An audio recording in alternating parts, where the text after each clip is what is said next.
Karimnagar Congress party के सत्ता में आने और 1 वर्ष पूरा होने के अवसर पर करीमनगर नाका चौरस्ता कुदाली में सुडा चेयरमैन कोमाटी रेड्डी नरेंद्र रेड्डी ने कांग्रेस ध्वज का अनावरण किया। कोमाटी रेड्डी नरेंद्र रेड्डी ने कहा कि कांग्रेस सरकार लोगों के सहयोग से सार्वजनिक शासन करेगी। नवभारत समाचार तेलंगाना करीमनगर अब्दुल समद के साथ नवीन कुमार की रिपोर्ट।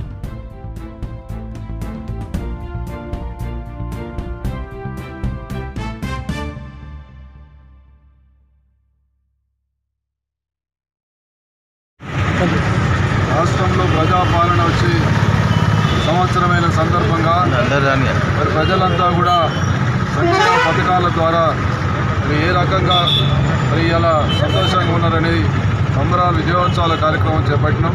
ముఖ్యంగా నాకా చౌరస్తాలో ఈ ప్రాంతానికి సంబంధించిన నాయకులంతా కూడా పెద్ద ఎత్తున జెండా కార్యక్రమం చేపట్టి విజయోత్సవ కార్యక్రమంలో పాల్గొనడం జరిగింది।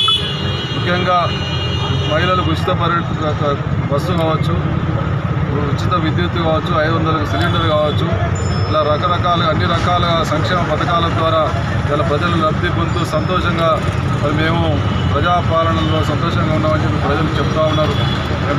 ప్రజలందరినీ కలిసి సంక్షేమ పథకాలు వస్తూ ఉన్నాయని అడిగితే కాంగ్రెస్ ప్రభుత్వంలో ప్రజాపాలనలో మేము చాలా సంతోషంగా ఉన్నాం, అదేవిధంగా 50,000 ఉద్యోగాలు వచ్చినాయి, ఈ అన్ని రకాలుగా మేము సంతోషంగా ఉన్నామని చెప్పి చెప్తూ ఉంటే సంతోషం అనిపిస్తూ ఉంది। రేవంత్ రెడ్డి గారి నాయకత్వంలో ప్రజలంతా కూడా కాంగ్రెస్ ప్రభుత్వాన్ని దీవిస్తూ ఉన్నారు। కాంగ్రెస్ ప్రభుత్వం చేపడుతున్నటువంటి కార్యక్రమాలపై మరి చాలా సంతృప్తిగా ఉన్నారని సందర్భంగా తెలియజేస్తూ తప్పకుండా రాబోయే 4 సంవత్సరాలు అదేవిధంగా మళ్ళీ 5 సంవత్సరాలు కావచ్చు, ఇంక 20 సంవత్సరాలు కాంగ్రెస్ ప్రభుత్వం అధికారంలో ఉండాలని చెప్పి ప్రజలు కోరుతూ ఉన్నారని సందర్భంగా తెలియజేస్తూ 9వ తారీఖు వరకు ఈ విజయోత్సవ కార్యక్రమంలో అందరూ పాల్గొనాలి।